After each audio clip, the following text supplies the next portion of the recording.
Eastern experience in terms of establishing a regional political order, of course, but the gap between the real issues on the ground and the desired political solution, there is a huge gap.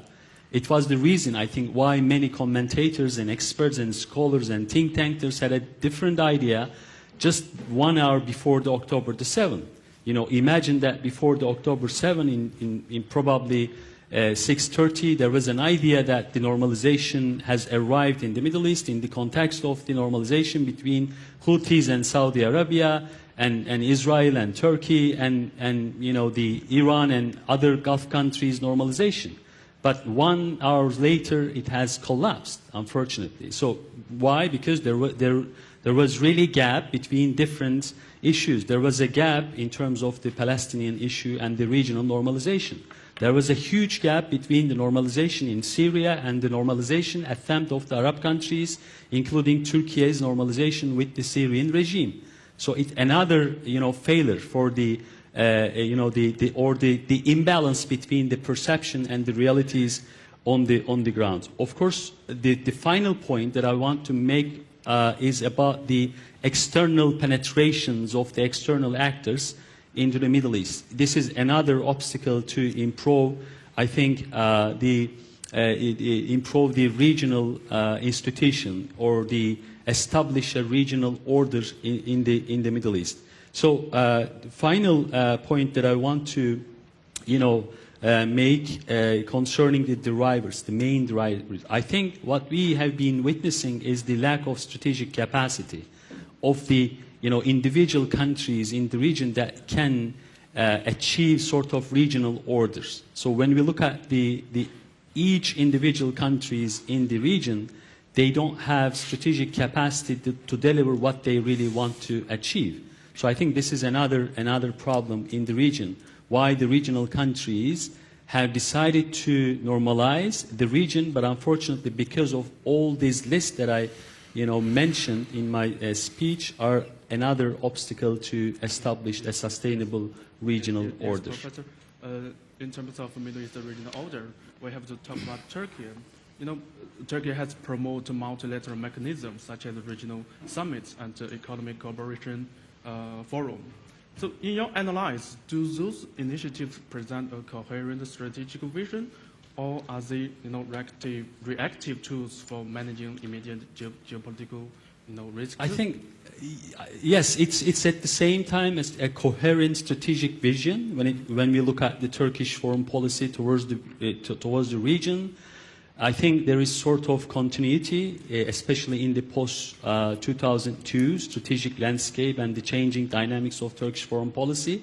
I see a strong strategic consistency in terms of how Turkey has been perceiving the strategic landscape in the region, but at the same time you have to accept that there is also a reactionary understanding within Turkish strategic community concerning the instabilities or the waves of insecurity in the region.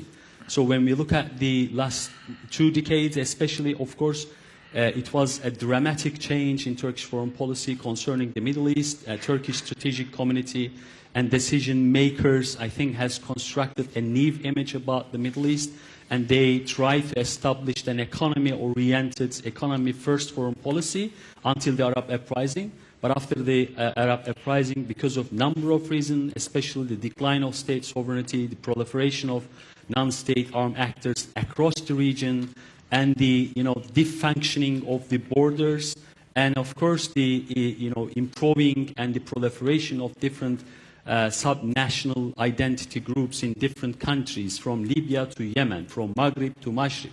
So therefore, Turkey, of course, had to change its orientation in terms of embracing security-oriented foreign policy to manage the geopolitical risk and to avoid the spillover effect of the crisis in the Middle East. But at the same time, it doesn't necessarily mean that Turkey's, you know, foreign policy is shifting from its original idea regarding establishing a sustainable regional order in the Middle East. You know, in 2002, after maybe Iraqi invasion, the main objective was to establish a sustainable regional order in the Middle East. And Turkey really wanted to integrate Middle East into the international system. So there were many rock countries, according to international system, including Syria, Iran, and in Iraq. But Turkey's main objective was to integrate the Middle East as a geopolitical region to the international system. Still, I think Turkey's objective is similar, is same, but there are need dynamics that Turkey, I think, has to reconsider its overall strategic calculation. Maybe, we had sort of optimism after the fall of Assad regime in Syria regarding the consensus amongst the regional actors that the many regional countries should support the new Syria, should support the reconstruction process in Syria. But unfortunately, after the Israeli aggression and offensive against Iran, now I think every country in the region have to recalculate their strategic objective. There is no balance of power in the region, because balance of power should rely really on the deterrence, but there is no deterrence of any other countries except Turkey, maybe except Egypt.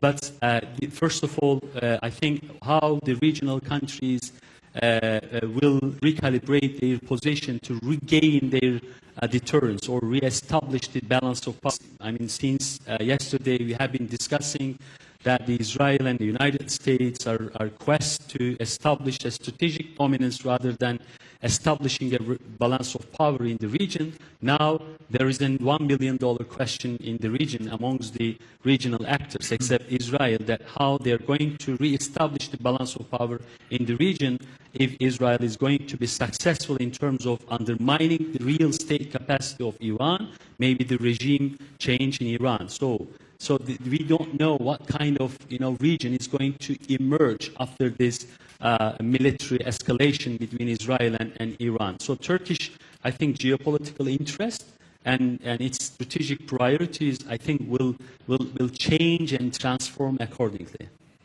Okay, thank you, Professor, for that insightful analysis on the structural drivers of the regionalization and the Turkey's strategic posture. You have highlighted the delicate balance between long-term vision and strategic maneuvering. This brings us to the dynamics within the Gulf. So, Professor Zuhri, your work often focuses on Gulf dynamics and the intersection between domestic reform and foreign policy. In light of recent regional normalizations such as Saudi-Iran rapprochement and Abraham Accords, are we seeing a new strategic culture emerging in the Middle East, or do those developments remain fragile, shaped by transactional interests than by long-term alignment? What do you think? Well, thank you so much. Thanks for the organizer. Assalamu alaikum jami'an. I think let's start with the moment. Where are we now so we can get to where we were? We are in a moment now where there is a war declared by a state on a state with a narrative that they have a nuclear weapon. No enough evidence. There is one statement from Atomic Energy, there is no collaboration. And a war now is going on, a destruction is going on both sides, and instability is going on in the region. I call this a moment, the Israelization of the region. This is the moment where Netanyahu wants to make the region under the order of the Israelis, rather than the Americans. Abraham Accord, and before that the peace process started in 1991, was an opportunity to Israel to be part of the region. They had 2 peace agreements with Egypt and Jordan. None of this had succeeded. An Egyptian, if he travels to Israel, he will be questioned from the security.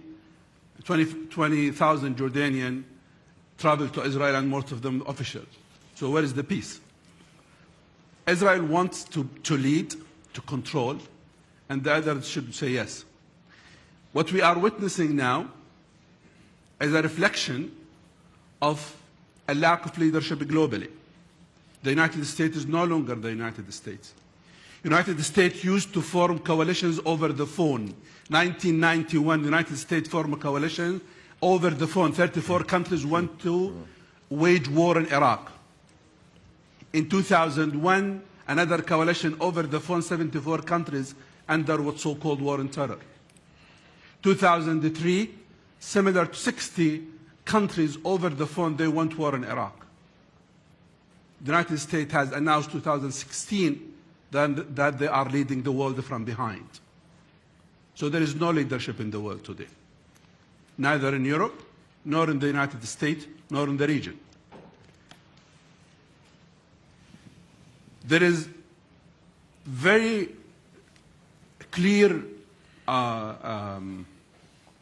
scene that who has the power, who has the weapon, can set the scene. That's what we have witnessed.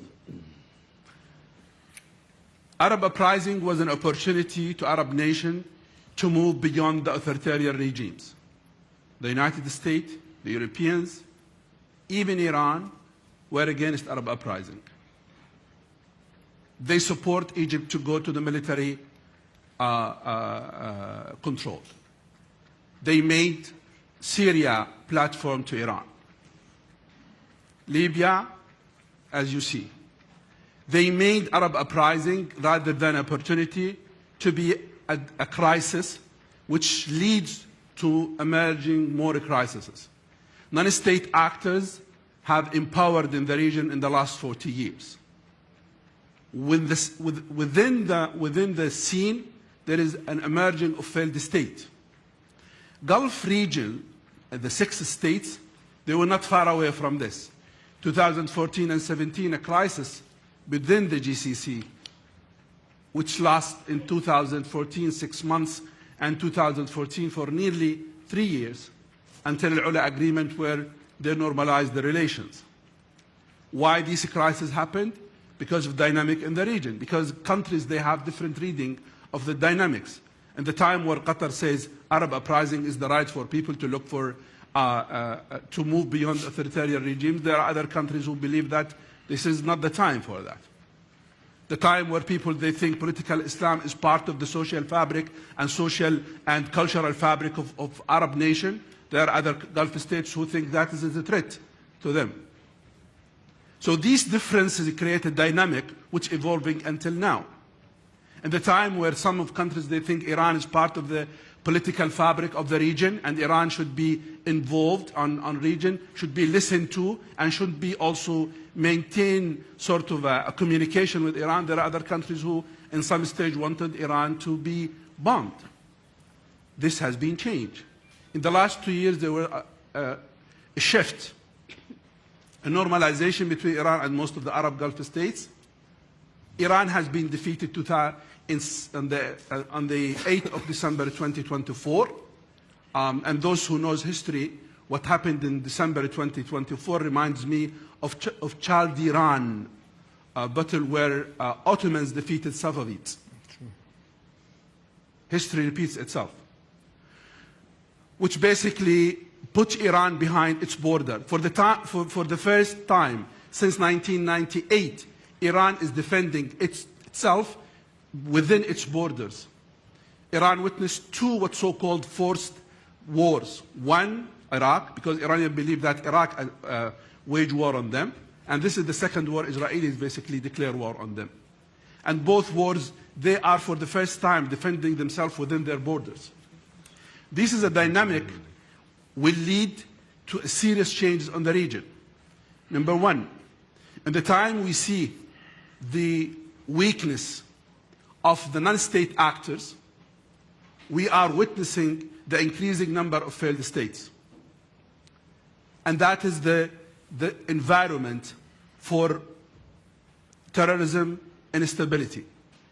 In the time we are seeing a serious Israeli agenda to the region with no serious counter agenda, there will be a serious conflicts in the region.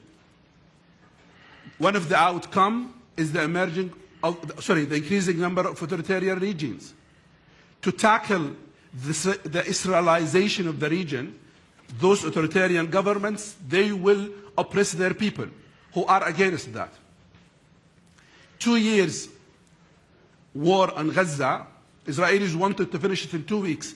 Now more than 2 years, killed more than 70,000 people, injured more than 120,000 people. The world watched all of this, and none of the European nation, none of the American officials came to say this war should stop. They still believe the victim is Israel. In the region, there is a weakness now, there is no doubt. Because there is a poverty, there is oppression. There is an image presented that what Israel is doing is accepted. It's because of Islamists, or because of this, or because of Iran. That's not true. The region, the people of whether they are Arabs or non-Arabs, they reject oppression. Turkish, Iranians, all of them, they reject oppressions. And I think looking at all of this, we have to look at, one, what is the outcome of this current war? There is a serious declaration on what will happen if Tehran is being bombed.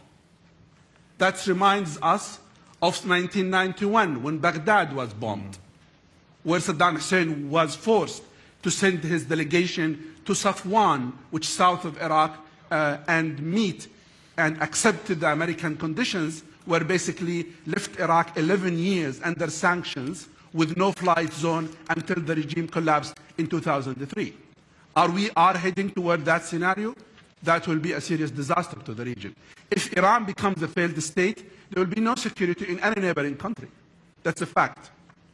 We have the experience with Afghanistan. With Afghanistan more stable now, there is less drugs coming to the world. So people should understand, who are in politics in the other side, in the north of the world, that the world is changing, and they are themselves changing. They are not capable as they used to be. They are not capable to solve a problem like Ukraine. They need $9 billion to end the oppression of Russia on Ukraine. So in the region, we have to think now, relying on the others should be revised. The others has no time for us. The others, they are weak. They economically, politically, they lost their values. Democracy does not exist as you imagine. Anyone talks about human rights and colonization after what's seeing in Gaza and say there is a freedom in the other north part of the world, does not know politics, does not know value. Professor? I'll finish. Okay. Professor, you mentioned middle powers in the Middle East. Sorry? You mentioned Iran, Saudi, Israel, but here's another question: how do you assess the role of small, actors like Qatar, UAE, and Oman for fostering, cooperative mechanism? Are those states merely mediators, or are they actively recalibrating regional geopolitics? The role of mediators become important when there is players who are advocative for that. Oman and Qatar, they contacted Iran in the last 48 hours, and they talked to the Iranians, are you willing to sit to the negotiate? They said, how do you want us to negotiate when we are under attacks every minute? Those who started the war should be, first of all, stop their war. So the mediators, even if they are willing, even if they want to make peace, where are the other parties? You need someone in Washington to say, look, what you have done is enough, let's talk. The narrative should be changed. And I have to make a great emphasis on narrative. The narrative in the media that Iran has a nuclear bomb. There is no small evidence of that. Remember, Iraq is being destroyed with this same narrative. And then after 3 years, they said, we lied. Can the world wait for another 3 years and say, sorry, we destroyed Iran and we were lying? The evidence was not enough. People, they don't want to learn from history. So the mediators, answering your question, they are doing something, but this kind of effort cannot succeed if there is no support from the others. There is Europeans, they try their best, I think last night, to communicate with the Iranian foreign minister. did not succeed because of security reasons. But the Americans, they don't listen to them. Trump basically believed and he grabbed the narrative of Netanyahu that there is a nuclear bomb there. And if he delays, they will bomb Israel tomorrow. I think we are moving toward a very critical situation. I'll finish with that. We are moving to a very critical situation. Countries like Turkey, countries like Islamic countries in Asia, they are far geographically, but they have to wake up to the fact that what's happening is including them. Pakistan, the project of Netanyahu is beyond Iran. And the Israelization of the region, it means basically people, they will not enjoy even their wealth they have. Their wealth will not be even controlled by themselves. Thank you so much. Thank you. Thank you, Professor Zuri. You have painted a complex picture of Gulf states and Middle East states. This internal calibration is not just about diplomatic. It's also tied to economic and technological ambitions. So this leads us to Dr. Taimur Koti. Yes. So, Dr. As a figure with deep experience in aerospace and the defense industries, I'd like to ask, how do indigenous technological initiatives contribute to the regional self-reliance and interstate cooperation in the Middle East? And do defense industry partnerships act as a unifier or divider in an already fragmented region? Okay. May I start with the anecdote? Okay. In the 91, I was a student in the University of Michigan. On the February, I entered the lab. I went to the early morning to the lab. We're doing the mechanical testing. My PhD is from there. When I entered the corridors, I see the posters. Saddam slaughtering the women in the Kuwait. And the noontime or evenings, there was the Gulf War. And we watch everything on the TVs, and the high-techs, the low visible aircraft, and the pointed laser-guided missile and so on. That time, that was something, actually. And, talking as an engineer, and the Iraq failed very quickly, if I'm not making a mistake. When we're expecting, as a engineer, maybe he can sustain some. But today, everything changed. Unfortunately, I believe this way, hopefully I am not correct, we enter a war, we will continue 100 years. Iran, I know a little bit, as a Turkish Airlines CEO, I visit them several times, we do business together. And also the Turkish Aerospace as a defense company. So I know them a little bit as my own business. Mm-hmm. And the Israel, I believe they have no chance he can start land operation in Iran. Anybody in room believe that the Israel could start land operation in Iran? If it's no, this war will continue 100 years, believe me. Because with the attack of Israel, and Iranians lose some important people. It's pain. It's pain to the youngs. It's pain to the kids, Never Iranians forget what happened about 5-6 days back. And if the country is the fighting through the air, this is my expert on it. I can talk about this one. This might, maybe you invite me here. Thank you for the invitation. And air to air, the war, today, Iran or other countries could easily reach the speed of sound maybe 6, 7, 20 times. It's about 20 kilometers per hour with the ramjet technologies, which so many countries have these technologies. I'm not going to detail. When they have it, they prove it. If your missile is flying about 20 kilometers per hour, nobody could stop it. Today, existing technology, radar technology, I'm expert. No way you can stop it. I'm trying to make, like the country like Iran, how many could produce? Limitless. I know how much difficult it is, how expensive it is, you know. I used to work on the defense on the past. So, and through this way, I don't know, it looks totally crazy to me. Why Israel attacking Iran this way? Doesn't make zero sense in the mind. Because you cannot win. They keep continue. Because building this kind of missile is not difficult. I don't think they have shortage in the material, in a shortage in the electronics. I don't think so. I don't have detail. I don't know the Iranian defense industry. I know Turkey. But it doesn't look difficult. So, if you go to the back on the Falkland War between the UK and the Argentine, if you go to the war and the Iraqi issues on the 91, if you go to the war, Ukraine-Russia issues, what we're seeing is actually, with the new emerging technologies, countries could defend themselves very easily. And this is what Iran will do. Size matter, you know.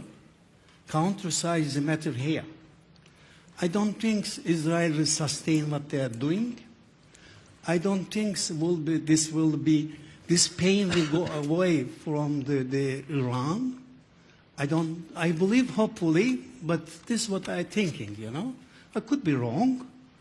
And coming back again, what happened in the 5-6 days back, unfortunately triggered big war. Yes. Hopefully no other nation will be a part of it. And it will be between two. Hopefully they will end. Killing the people is not a nice thing, you know. And hopefully they will pull out. They say, sorry, we do something. Israel says, sorry, I do something wrong. And they will do it again. I know Middle East from the University of Michigan. I was a student there from 2085 to 91. And there was a scholar, I don't know, you know them, Ali Marzuri, Professor Ali Marzuri. He was very famous. He passed away. And he's Kenyan origin, a big guy. And has the books of African and so many things, and Middle East expert. I listen them because, well, same school. Later on, he moved State University, New York, and Binghamton. So they are my son is studying, so I know from them. And if you please go to the internet, listen their speeches, you know. They're talking about Israel, what is about this one. It's better to listen from them. But what happened a couple days back is awful.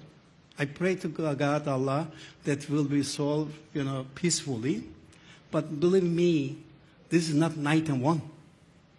This is 2025. And every single nation in this earth is more capable compared to 91. Superpower is okay, superpower. Superpower against the superpower makes sense. But superpower against the small, Iran is not a small country. Huh? And it's a different story. And hopefully this will stop. But my understanding is if Israel continue this way, this will last 100 years and cause big life on both sides. Hopefully it's not become the worldwide war. Sorry. That's what I'm thinking. But another question is about what's the role of Turkey in the technology rivalry, especially, you know, drone, production, jet production, etc.? Yeah, I can talk about the Turkish technical capabilities, but Turkish, the foreign affairs involved here, I cannot make comment on it because I'm not there. And the Kaan, my previous company, is a fifth generation fighter. My president said a couple of days back, we signed Turkey, signed a contract with Indonesia, about 15 billion US. As a fifth generation fighter, And the actual project start 2017, signature 2016. I was on the company that time. And the first flight complete about 2 years back, and delivery is the 2028. It's 5th generation fighter. I mean, anybody maybe know the Chinese G20, the Russian Su-65 Pakva, and American F-22 or F-35 is better than F-35, and Turkish Kaan. And it's about 5 years. It's possible. What changed is not 91. Today, even with the artificial intelligence, things became like a joke, you know, sorry. I asked the artificial intelligence in the internet, could you make the resume for me? He making better than I can do it. Sorry, you know. I'm not good, you know. Thank you, Dr. Sorry. for providing a fascinating perspective on how technology and industry can be both a bridge and a battleground. This raises fundamental questions about how cooperation works on the ground, especially in political complex areas. So, Professor Ihsan, Iraq, and especially the Kurdish region, has long occupied a complex place within the regional power balance. In your view, how do sub-state entities such as KRG contribute or complicate the emergence of cooperative frameworks in the region? Thank you. Thank you for the university, and thank you for Professor Seljuk for inviting us. And I'm so glad to participate in such a hot panel. I've heard a lot of things, and I have different point of view, by the way, but I'm going to make it by the end. Iraq is not in a position to make any decision regarding this war or what's going on in the region, unfortunately. Seriously, because I hope that, because originally I'm Iraqi, and Iraqi Kurds, and I hope we will be in better position because of the complicated of mistakes, not after 2003, even before 2003. Professor, he said that in 1991, at his university, Michigan University, they were putting Saddam Hussein slaughtering people in Kuwait. Yes, he was doing that. American, they use that concept that he's holding a weapon of mass destruction. They didn't find it because he hid it, but he had the mentality of mass destruction. The same concept today, as the professor said, it exists in Israelis' mentality. They say that if Iran's holding nuclear weapons or not holding nuclear weapons, but the mentality of mass destruction is in their mind. This is their justification. This is my analysis. I'm academic more than becoming a politician, seriously, as you said. Iraq is not in that position, but I think Iraq's will obliged by the end, by the Iranian pressure to use their proxies. Because 2 days ago, rockets will launch it in Israel from Iraqi land. I think it's not going to be accepted this way by Israelis. As a doctor mentioned that is from the airspace, there is no balance of power because Iraq space is open to everybody. Who is controlling it? American. If they say yes, go a green light, go ahead. There will be no stop line for Israelis to use that one. We mentioned a lot of things today in this panel. To Professor Murat, Professor, the idea of regionalization in this area, and not just in the area, even in Europe is felt. Yeah. Seriously. I was teaching in Costa Rica at University for Peace. I was imagining that Mexico is controlling all Central America. It was not true. I find out now that the differences between Costa Rica and Mexico and Panama is much, much bigger than difference between Panama and United States. And the reason is lack of leadership, and I find out there is all these regions, all these states, when they are talking about cooperation or regional cooperation, they never think about win-win game. Turkey, they wants to establish an organization area to control others. This is what exists in the others' minds. In GCC, Saudi Arabia, they were thinking of GCC. Now they find out the biggest competition, it was between Saudi Arabia and Qatar. Emirates today will say, why you became my leaders? Why you are going to be the only regional superpower? The same things exist in ASEAN as well. This is why the idea of regionalization, it totally becomes, it has different interpretation. Why? For me personally, after Corona, it was the biggest shift in the strategic mentality of all state or strategists. People started to think, okay, I'm the threat, I will be back to my national identity. And some areas, merely because the title of your panel is Fragmentation, I think we are living in the most fragmented area in the world, mainly Middle East. We are fragmented nationally inside our states. We are fragmented within our own religion. Look at the difference between Sunnis and Shias. I was never ever aware that it reached to such level. You are not touching it, you're not aware of it in Turkey, but if you live in Iraq, or if you live in Iran, or if you live in Bahrain, you can immediately find out how this society is fragmented. And at the same time, people, they talk about liberal issues. We are living in a great state, everything, which is not true. Academically, my just analysis for it, we've been back, we became too realist. Such discussion, I think it was not acceptable in 1992 until 2001. The majority of us were talking about liberal values. Everywhere should be democratic. We are living in paradise. Life is so happy. We have no problems. But now, after 2003 and today, we find out the reality is not like that. Really. Our dreams has been changed. Our vision for the futures has been changed. Our strategic planning has been changed. As individuals and as states. We talked about normalization of the relation in the area. There is different interpretation about normalization. What we mean by normalization. Okay? People, they think about normalization between Arab and Israel. Israel, they want Arab to go their way. In Middle East, we have the concept, either my way or highway. We are using American typical concept. Either you're going to, even in the difference between religions, by the way, either you're going to live the way I like it, or go away your way. We are Muslim, we want other religions to live the way we want.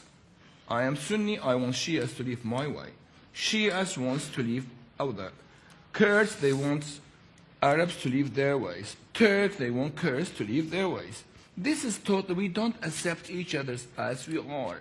This is why we have totally different interpretation about normalization. We have to accept what normalization means. Normalization means each one of us should live normally, should live as a partner, should live as a share for the future. We have a lot of things to be together. And Doctor mentioned about Iran's, this is the first time Iran's touching, the war is in Iranian land. About this conflict, I was reading history a lot, really. Whenever war started to enter Iranians' land, their approach for the future started to change. I can give you a couple of examples of that. Professor, we know that you have been involved both, academic and the political process experience.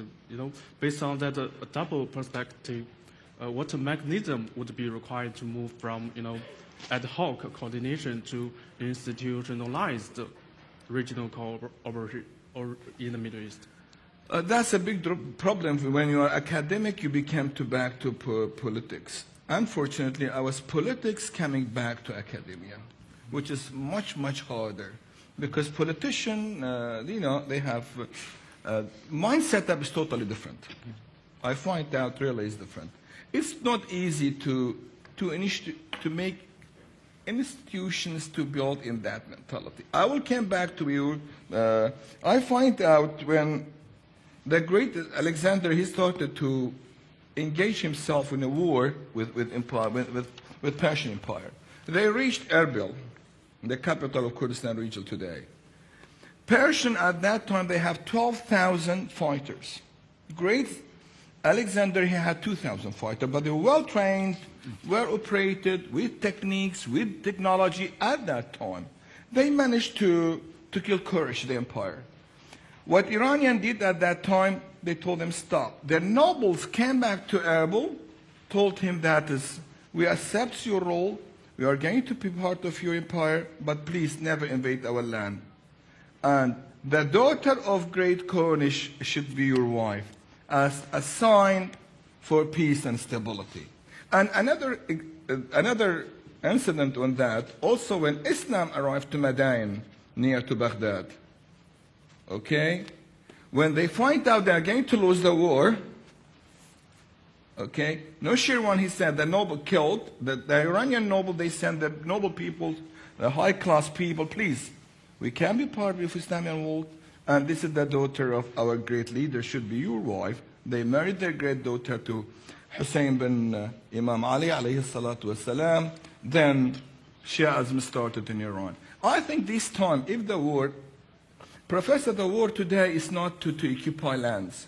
Israel will never ever manage to occupy any land in the world.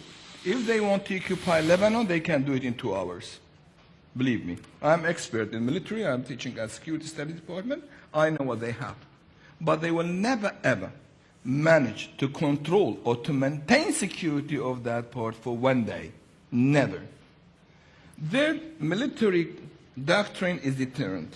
They want to make you weak, that I can be safe, and I know how to implement my project. I agree with the professor here. The balance of power is going to be changed totally after this war. Nothing will remain after this, be sure. And no one is going to be safe. If Iran wins the war, it will be disaster. We are going to lose the communicate. And if Israel wins the war, also it's going to be disaster. They are going to implement their vision, and they're implementing. No one will be safe. But based on my experience, no. Dealing with Israel as a state is going to be easier than Iranian if they win the war. Because their way of hegemony, that we find out they're managing in Lebanon, in Syria, in Iraq, in Yemen, how they created in Bahrain. Israel, you can tell them, no, I don't deal with you. And I agree with the professor also. This war already has been there for 40 years, by the way. And it's going to be there even in the future, even if regime changed in Iran. Because look, Iranian-Israeli relations, Iran was among the first country who acknowledged and accepted Israel as a state in 1950. And they had great relations together. And even today, one of the biggest communities in Tehran is the Jewish community. And they are still very powerful. In 1979, they changed their approach totally. They became anti-Semitism, anti-Israel. During the war, Israel was helping Iran and helping Iraq at the same time because for their commercial and business-wise. We are heading very complicated. The consequences, because I've always said there is no good war and bad peace. Never. But peace and the role of mediation is started at a certain time. You cannot talk about the peace. And any initiative of any role in mediators, no one can mediate between any conflict without interest. Never ever think, as no lawyer can enter the court without getting his own cost. Cost, it doesn't mean to be, even if he do it free as an NGO, but he has something else at his back as well. The role of mediator is still, it's very complicated and late, but who can mediate? The mediator should be respectful by both sides and not be part of the conflict. For me, I think so far it's so hard to find out if the situation continue like that. We are going not winning the war, stopping the war, or at least postponing to different another 5 years. If nothing can, because Israel's mentality is not going to be changed at all. They have Netanyahu, and the regime cannot be filled. They are going to have another 100 Netanyahu, but because the leftist is too, rightist is too hard there.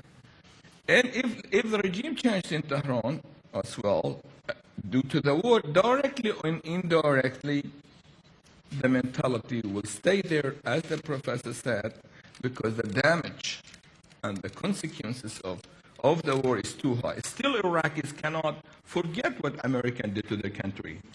Although the majority of us at that time, we were pro-war. We want just to get rid of Saddam Hussein.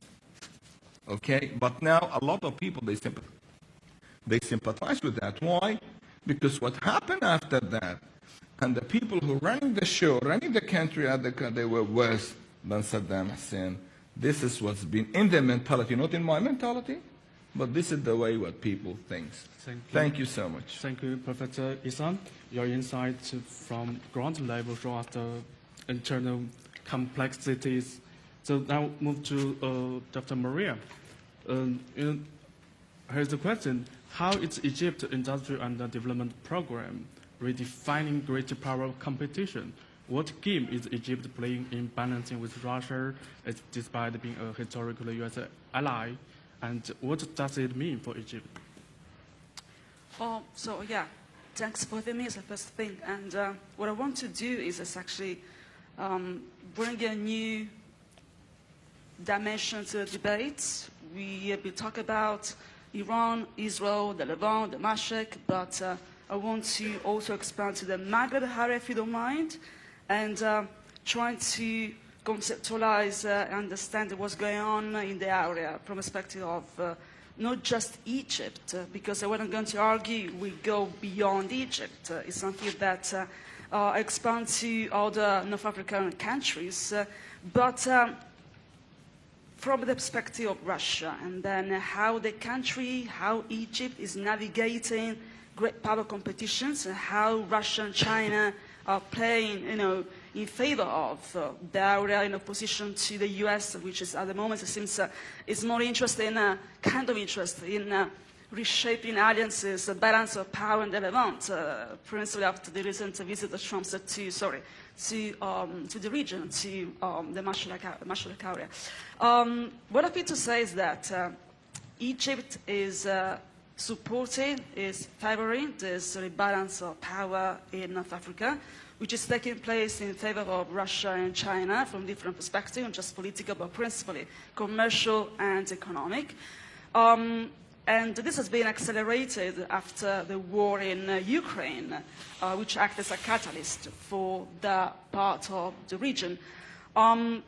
This is taking place across three main sectors, I must say, and some degrees of success in what is going on, in the sense that since Abdel Fattah Sisi seized power in 2013, and then it was officially elected in 2014, Cairo-Washington DC relationships underwent some kind of deterioration, if you want it or not.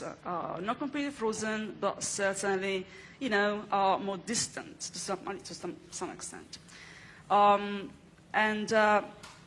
Egypt and the governments and the authorities look at Russia to support the ambitions behind Egypt 2030. And this idea of modernizing the country, the idea of reorganizing the entire industrial machine of the country in favor of the SDGs, in favor of development, in favor of how nature is going to be institutionalized, reorganized in the political materiality of the country. And Russia is supporting this kind of discourse in one way or another, if you want it or not. So this axis, as I said, is threefold organized. When you look at industries, you look at trades, you see that, just to give you some sense of, data, because my discourse here, my speech is trying to intersect also some economic data, if you don't mind. Russia is investing $9 billion into Egypt, and is also supporting the constructions of the Sun City in the Port Said area in north coast of Egypt. Of course, there's some mutuality of interest in what's going on and how Russia is trying to expand control over North Africa through Egypt. So, as I said just earlier, this is not something that just touch upon the country, upon Egypt. It's not something that touch upon the government per se. It's something that trying to conceptualize Egypt as a hub through which the non-Western bloc is looking at the North African markets and North African, trying to influence North African politics, if you want to or not, directly or indirectly.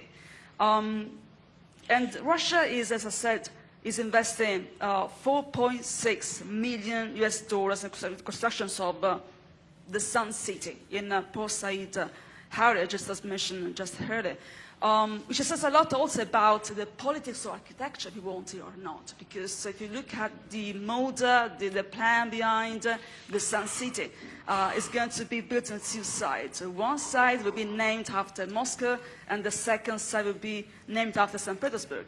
So you can see here how politics intertwine also architecture, and it says a lot about how equilibria, how alliances, how the balance of power is transforming North African landscapes through Egypt, commercially and also economically, principally.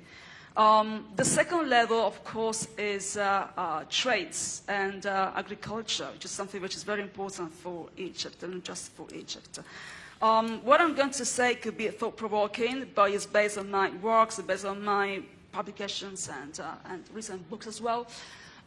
Egypt has lost much of its diplomatic capacity to interfere and influence the paths of regional politics, at least historically speaking. We are no longer in the 50s. We are no longer under Gamal Abdel Nasser, I'm afraid. But it's intention to regain this role in the future, and the prism through which it is taking place is certainly commercial routes. And agriculture is one of those sectors through which the country is trying to reimpose itself, not just in the region, North Africa, but also potentially in the region. I don't have crystal balls for the future, but you know, that's the idea behind, despite the obstacles and the struggles, the challenges that the country is currently facing. And going back to agriculture, Russia is supporting the enhancement of the fertilizer sector. This is not politically immune because the fertilizer sector in Egypt is controlled by the Arab organizations for industrializations. To put it simply, the armed forces.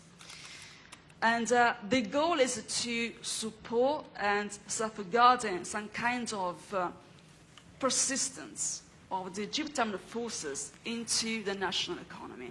This stands in opposition to the demand that still comes from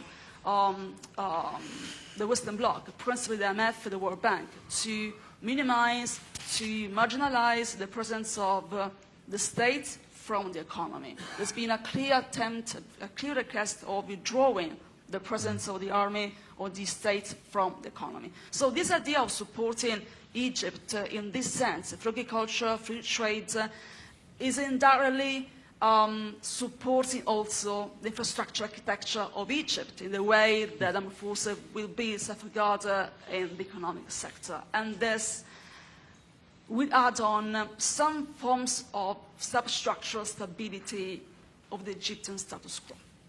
And this is the goal behind, trying to avoid the collapse of political authorities, because if Egypt will collapse, it will be probably a chaos for North Africa.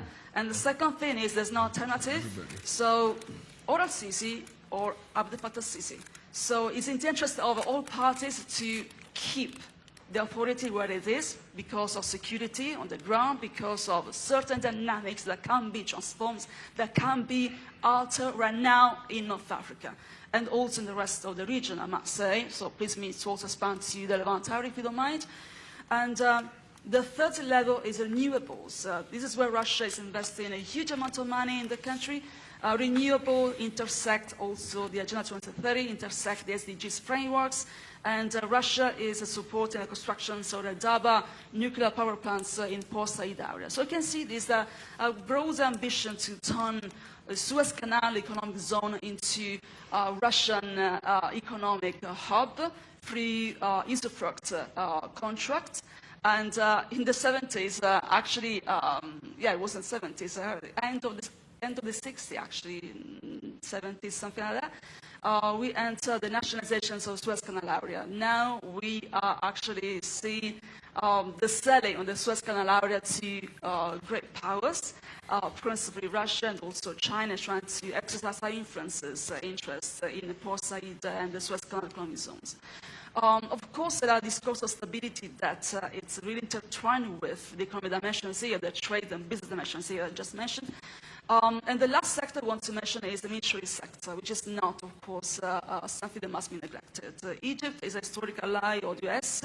Out of $2.3 billion in terms of foreign assistance, $1.3 billion channeled to the Egyptian forces. So there's very strong ties between the US and Egypt. But despite this, Russia is investing, is increasing investments in the exports of conventional arms and weapons towards Egypt, but these exports has been downgraded in the rest of North Africa. So this stands in opposition. So you can see here there's a kind of competition that is happening within Egypt, and it's a tricky game, a tricky position for the country, at least for perspective of Egypt, because on the one hand we have a country still oriented toward the US when it comes to militarism. On the other hand, we have a country that is trying to open up to Russia and China, and through this open up, Russia and China suspect that will control the North African markets, and then will open up to the Mediterranean area as well. All this is not politically risky, and there's a political meaning for this.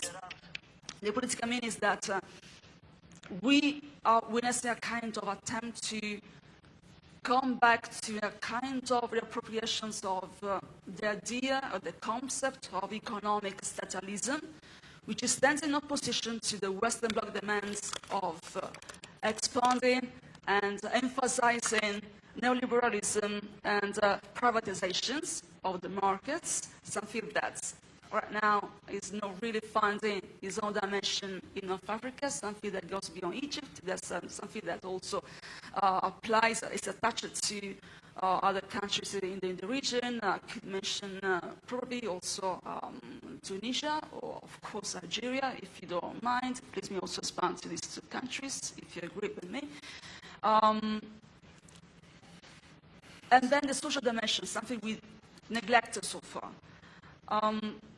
Russia and China are trying to fill the void that the US didn't manage to fill, and the fill to also include the European Union as a middle power in this game of rebalancing. And the meaning here is that the Western idea, the US-backed idea of democracy and democratization, failed the Middle East, failed society and societies in the entire Middle East over the past 2-3 decades or so. And therefore, this opened up to the non-Western bloc, at least in North African escapes, as opposed to the Levant, how the Levant is now folded in terms of crisis, in terms of its equilibrium, in terms of new equilibria that are emerging. And we will see in the next years, months, how the situation will evolve. Thank you. Comes with political meaning, I'm wrapping up, comes with political meaning as that it's not democracy that doesn't work in the region, but it's how the West failed the region and how the non-Western bloc is trying to fill also politically the void, also in terms of ideologies, economic model, that the West failed to export. Exportations, impositions, neocolonialism doesn't work, never worked, and will not work in the region. And that's all for me. Dr. Maria, here's another question about your research. To what extent do global narratives such as environmental politics and climate diplomacy overshare the platform for cooperation in the Middle East? Or do they remain filtered through national security, lenses? Well, this is a good question, to be honest. It's based on what I'm currently doing as part of my research and research projects and grants, which I'm leading at SOAS. When you look at nature, you look at environments, you can see here there's an attempt of institutionalizing, weaponizing nature as a new locus of political power. When I refer to the environments and nature, specifically referring to the fact that there's a kind of opportunism, opportunistic logics in how the environmental politics are trying to mitigate interest, is trying to mitigate regional realism that applies in the region. I'm not arguing, I don't want to be pessimistic, but I don't want to be optimistic sometimes, or at least too much optimistic sometimes.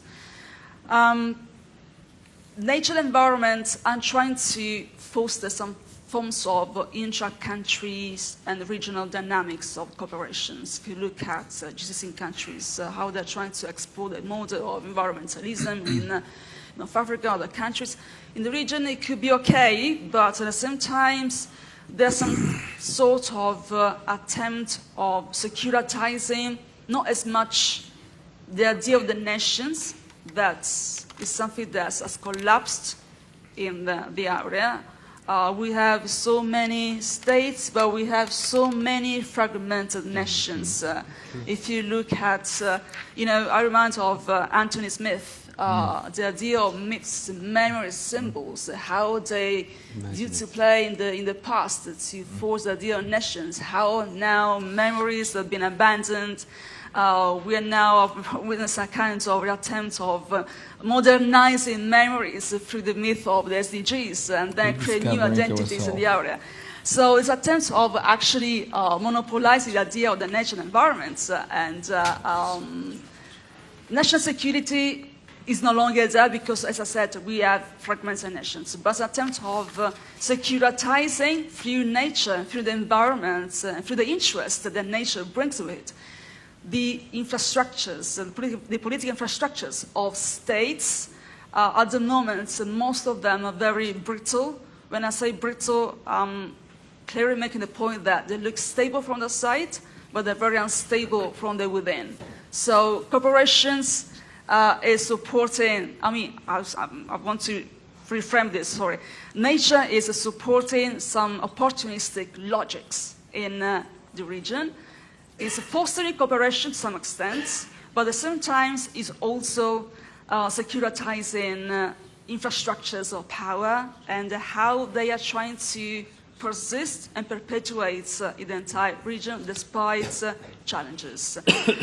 This doesn't come in support of society, and ecology should be prioritized. And also, if you look at ecocides, conflict in the ecocides in the region is also perpetrated by Israel. Let me be straight on this. Also, the ecocides that Israel just committed in Iran, in targeting nuclear sites, could be considered by international law as an ecocide, if you want it or not, just a legal premises. Then there's no political discourse. It's a legal, attempt of conceptualizing what's going on in the area. And yes, I want to wrap up here. Thank you, Dr. Maria, for connecting the regional and the global, reminding us that no regional dynamics occurs in the vacuum. Thank you to all our panelists for a truly fascinating and comprehensive discussion.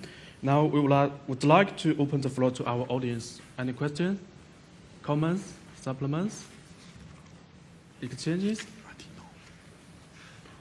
Okay.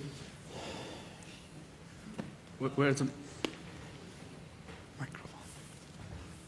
Mic. Where's the mic? Okay. For the live stream, I think you need microphone. Mic is better. It's not. I think it's a TV microphone. It doesn't work.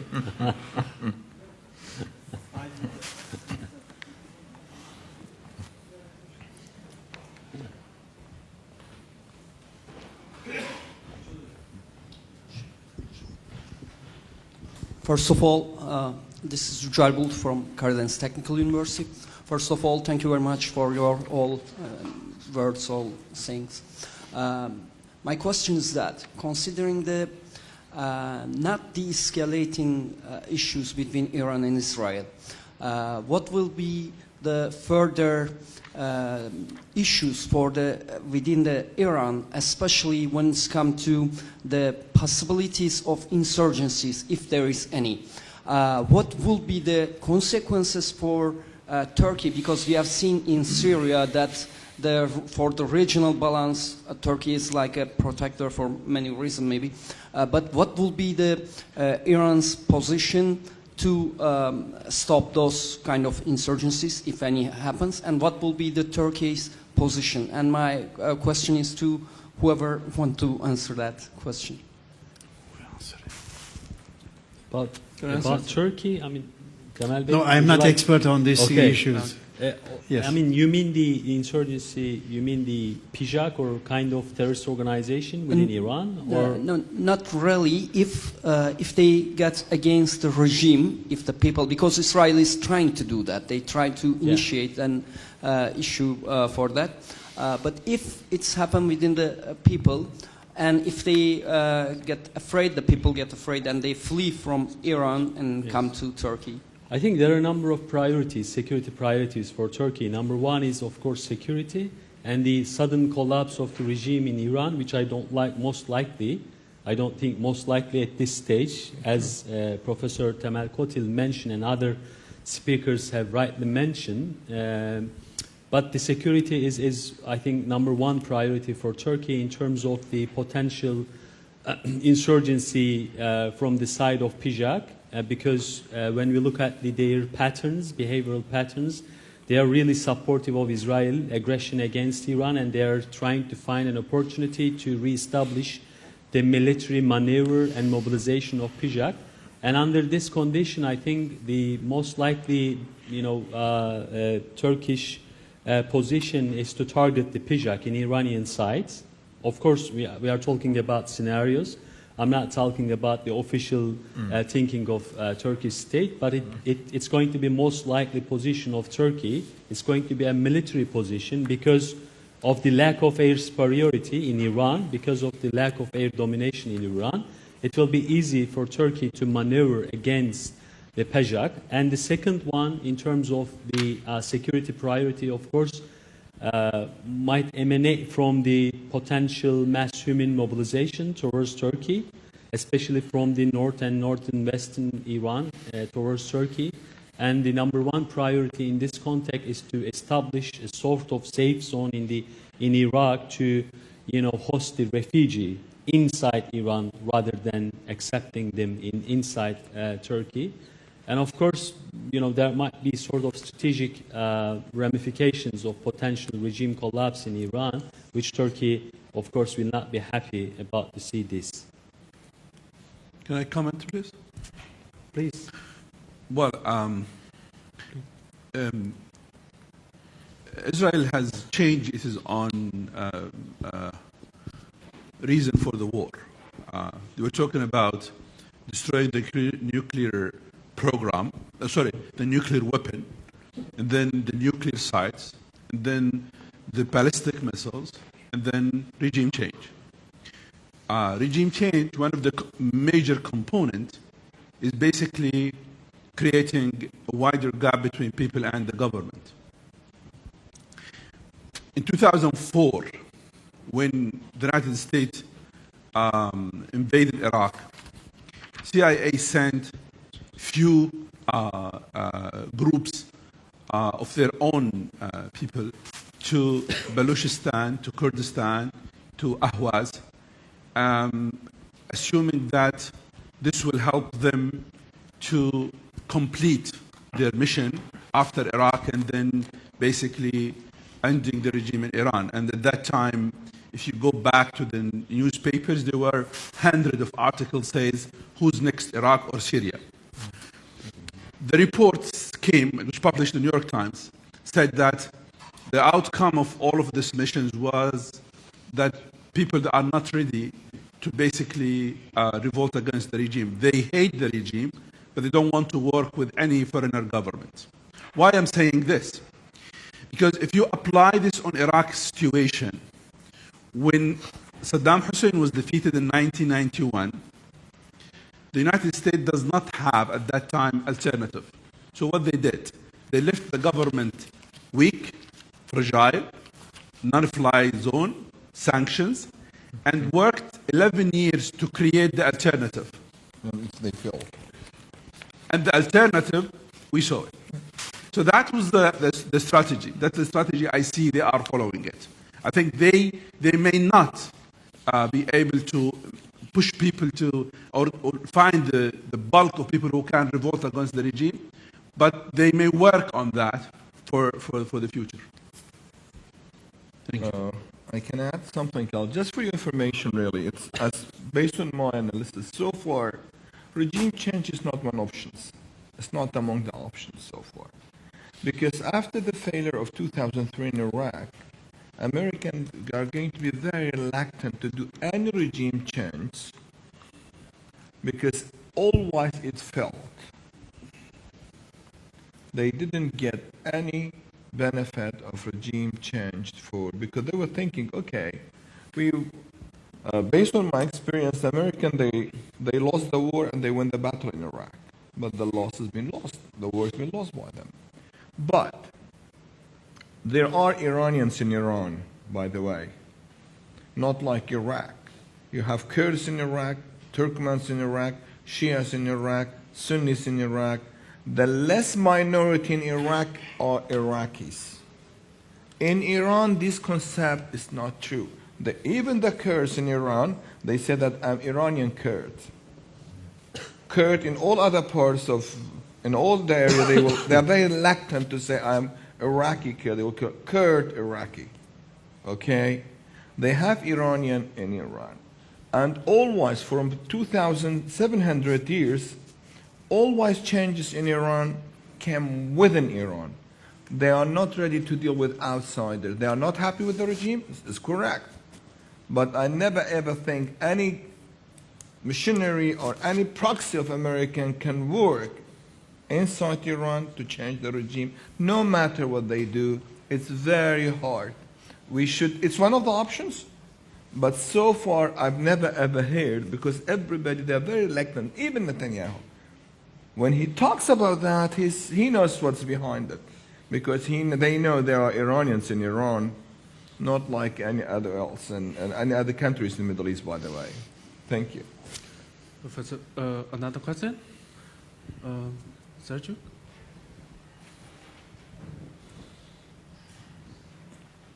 The last question, please. No. Last question. We have flights this afternoon. No one.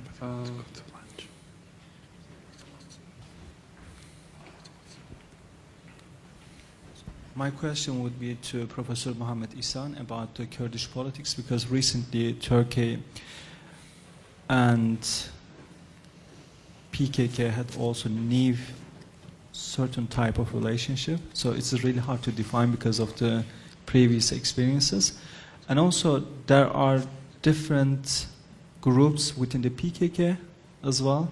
So here in Turkey, it looks like disarmament process is going well. But at the same time, there are also certain powers in Syria, the Kurdish side, who has a good relation with Israel and the United States. And how do you read that process? Would this process be more prosperous, peaceful for the Kurdish people all over the Middle East, Iraq, Turkey, Syria, or what would be? I've been following that issue a lot, and in Washington I've been asked always about this case. A lot of times, million times, I think. All of us, I think, the majority of us, we never ever agree that there is bad war or bad peace or good war. Always with a peace. But peace started how it starts. It was great that Turkey as a state told them, let us get rid of your weapons, calm down, we'll stop war, at least temporarily. Öcalan be out or Öcalan didn't be out, I think that's not an issue, based on my experience. But always peace is ping pong.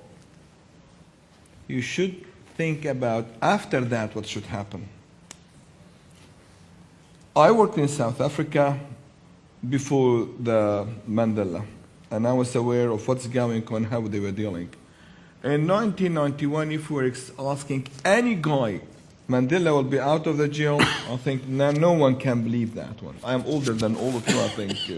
My shape is okay, but I think I'm older in age. I've been there. I think Turkey as a state should get advantage of these peoples. They are headache for Iraq, headache for Kurds, headache for Iran, headache for American, headache for everybody, seriously. But that's be too hard what you should do after that. They get rid of it, you should be very careful how you're going to contain them, what they're going to do after that. It's not easy. You have a lot of people, they become a real fighter, real killers. You should have a plan for that. In South Africa, we voted in 1996, the majority of the people are national Kurds people who were their fighters who became part of the government. Within themselves, they started to create gangs, drugs, crimes. So hard to contain them and to manage them. I think Turkey as a state should have a clear plan what I should do after that. Integrate them with the political system, let them establish parties, get other political, and this issue shouldn't be part of this agreement about Turkish political party. Okay, CHP, they hate AKP, that's their right, but never ever use this issue. And in general, keep the PKK issue away from Kurdish issue. You have Kurds in Turkey, they are not happy. This is clear. No, it's not my word. You have to think and never ever think, because Israelis want to get advantage of this issue. Seriously. Israel, they want to get advantage of this issue to create an excuses to use them against Turkey as a state. Because they don't forget the political and social memory in Israelis' political mind is not like any one of us, by the way. All of us, we are ready to forgive and ready to forget. But they are not ready to forgive and not ready to forget. Never forget that. Never, never, never forget that piece. I think it needs a national plan, and you can get advantage of what Saddam Hussein did in 1974, and then both sides committed mistakes, the war started again. In Kurdistan and Iraqi Kurdistan, by the way. Really. We should get advantage of mistakes. Assad did it in 2011 with what happened in Syria. If he was containing them at that time in correct way, no one had the right to use them against Turkey as a state. It's a time of mind, calmness, long-term plan, and putting the interest of Turkey as a state as a top priority for you. Not party's interest, not personal interest. We should think in that way to have peace and stability in the area. This is my analysis for that. Thank you. Time is up. Thank you to our 5 distinguished speakers for their sharing, expertise, and insightful perspective. Let's give them a round of applause. Thank you very much. Thank you so much for your attendance.